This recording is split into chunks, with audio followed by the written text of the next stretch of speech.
Hello, I'm Dale Leftwich with RealAgriculture. I'm here today at the Sure Growth Field Day in Marchwell, just north of Marchwell, and I'm talking to Mike Dolinski, who is a senior agri-coach with Agri-Trend. Mike, how are you doing today? I'm just doing fine.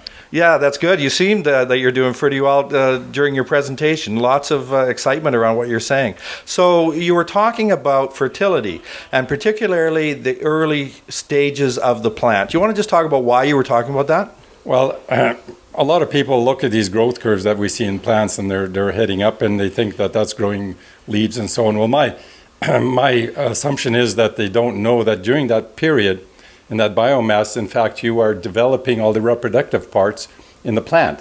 And if you don't feed that plant, you're basically going to have immatures that are going. And if you don't deal with the stress that occurs in the early stages of growth, you're going to have plants that abort those kinds of reproductive parts that aren't developed properly during that growth phase. One of the things you kind of made clear was people use the term vegetative, kind of dismissively. They say, you don't want to feed the vegetative growth. Yeah. And so one of the things you said is, hold on a minute. Do you know what's really happening inside those plants? You want to talk about that? Well, if it depends on the crop too, right? Yeah, sure. Wheat and canola are different. Yeah. Wheat forms the head just below the ground. Yeah. So by the time the head comes out, it's, typically we call it stage 31.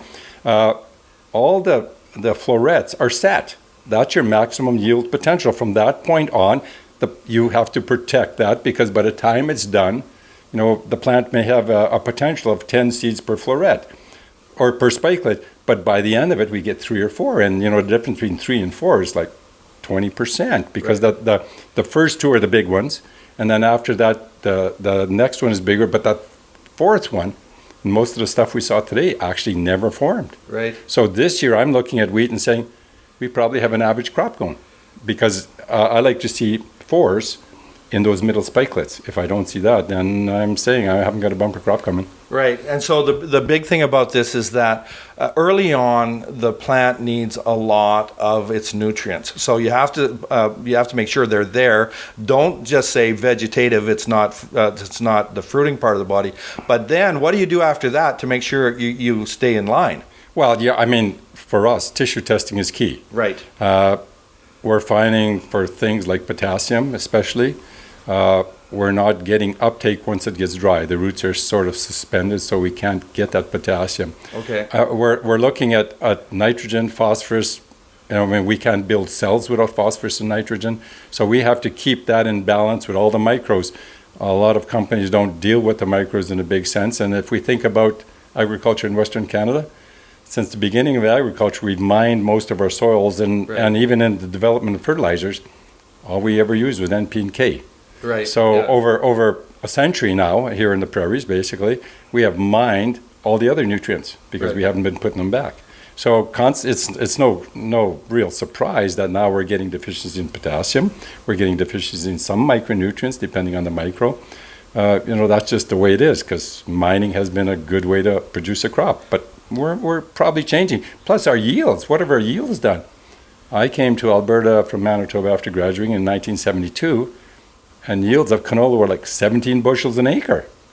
Now we're growing, and we were growing in about 80s, we were growing 6 million acres. Now what are we doing? We're doing 22 million acres, and our yields are now 37, 38 bushels.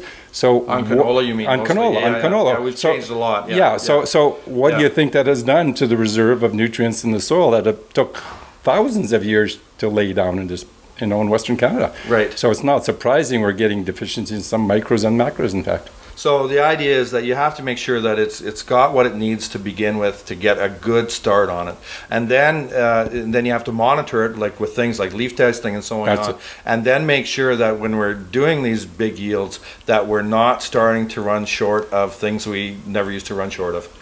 Every time a plant goes into stress because of either a biotic, a disease, whatever, and an antibiotic, environmental conditions, it is basically having to make decisions. I talk about plants as though they're making decisions. Every day it's making a decision. Do I put stuff into the roots because the roots can't feed themselves, so I have to put my photosynthates into the roots, or do I put them into the reproductive part? And when that growth curve hits the reproductive part, you better have the plant loaded.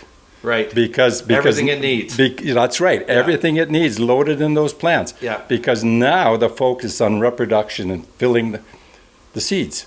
Yes. So it's going to have to decide to not send as much nutrient to the roots. So the roots kind of slow up. And then as it senesces and matures, it's going to start senescing those lower leaves and roots and stems and move it up and move all those nutrients into the seed. Because it's programmed genetically to want to reproduce, just like any organism. So right. It's not that different. That's life. That's life. Life for everybody. That's life right. for everybody. Yeah. Okay, well, Mike, this has been really good. Thanks very much for covering this off. This is Mike Dolinski has been with me at the Sure Growth Field Day on Aberhart Farms. Thanks again, Mike. You bet. Take care.